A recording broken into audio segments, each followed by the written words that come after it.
Hello there, folks. I'm Dan Brown from a sort of interestinglife.com. You're joining me tonight on a nice, lovely, warm narrowboat Tilly, and we're about to head outside and have a wander around the canal in the dark. Ooh. Right, ridiculous introductions aside, I really have been wanting to do a video just showing the canal in the dark for quite a while. In fact, some of the clips and pictures we're about to see are literally from winter mooring at the start of 2015, so the best part of a year ago at this point. And really, the biggest issue with doing this has been how difficult it is to get a good video clip in basically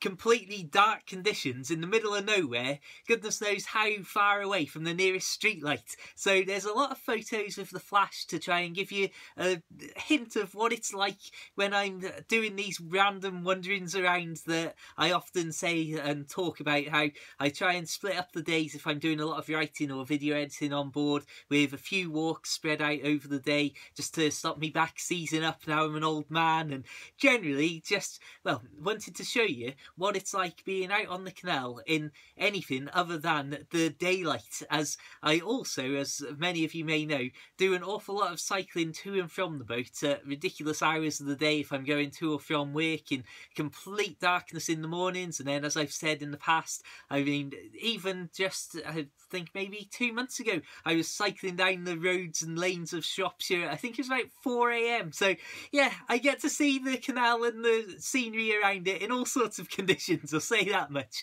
Anyway, without further ado, there's going to be a lot less light in this video, but let's get out there and have a wander around and a chat. I couldn't possibly open this video with anything other than this perfect shot of that beautiful crescent moon in amongst the amazing pastel colours of a sunset, but also the perfect silhouette of these trees here. Absolutely lovely, and that's the first thing that I wanted to show you, just to say that it's not all either beautiful sunshine, terrible rain, or pitch black nighttime. But ultimately, this video is here to hopefully give you that little bit of insight into what it's like turning up at the boat in the middle of the night and that sort of thing. And I'll say that these pictures here have all been taken with the flash on, as you can probably tell. So you can imagine how much darker it is when I'm travelling down here with just the torch or just my bike lights, and you don't have obviously the massive bright flash of light that a camera flash can give you. So it's a lot darker, and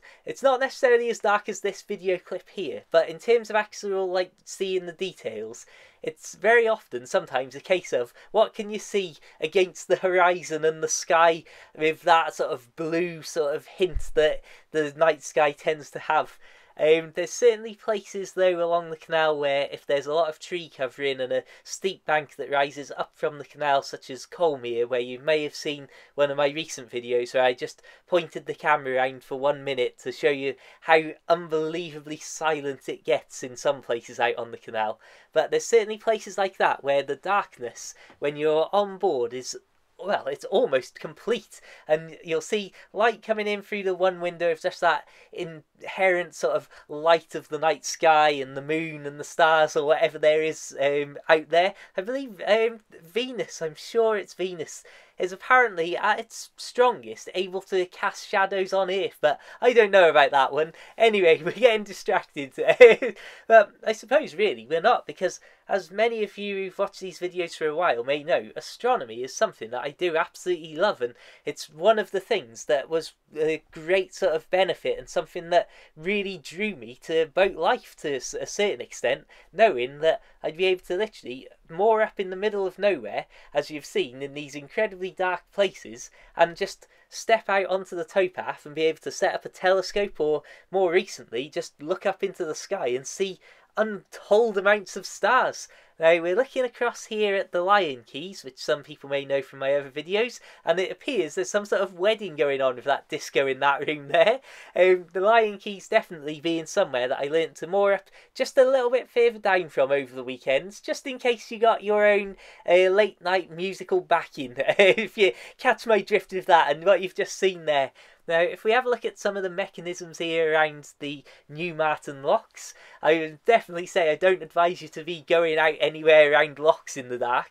or really, I suppose, going down the canal in the dark. but I just wanted to show you just what it's like, really. I suppose one of the things I'll wrap up with, I'll show you just a little clip in a moment of me in the middle of a massive main road on my bike late at night on a summer's night, just heading down from Western Rin to where Tilly's Winter Mooring used to be, just over the railway here. And this clip here is of a road that in the daytime it's a nightmare to cross because it's just absolutely full of traffic, yet this is the sort of emptiness and silence that even some of the places before I even get out to the canal are, and compared to like their daytime versions. Anyway, as I get dropped back off at the boat by Sarah, I believe, giving you one last look at how dark and rural and empty these places are, I'll wrap things up and say thank you so much for watching. Check out my other videos for some daytime scenery. Feel free to check out my short boaty books for the Kindle. Find links to those and Facebook and all sorts of other stuff